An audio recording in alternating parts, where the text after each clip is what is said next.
ngwanaka tsia spaghetti sa hao o se boile se tla re mola ha se budule wa tseya yo chicken breast wa e sega ngwanaka diphisi tse nyane wa tshela olive oil ya hao wa e frya monato mokana monato sa tlholeng ke selo e tare ha se budule wa tseya carrots ya hao wa e frya ka ona mafura ale o ntse wa sebedisa ngwanaka.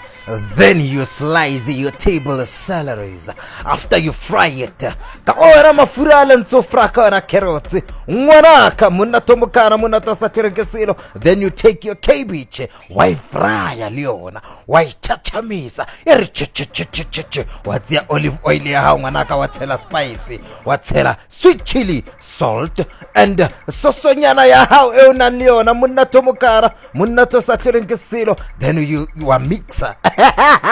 mixing bona fela mixing after ngwanaka o tla re ha se mola di mixegile kaofela di tlhakane di tlabe di le tjena monato mokana monato sa tlholeng ke selo ye bophela. We call it the chow mein ngwanaka, it's a chow mein.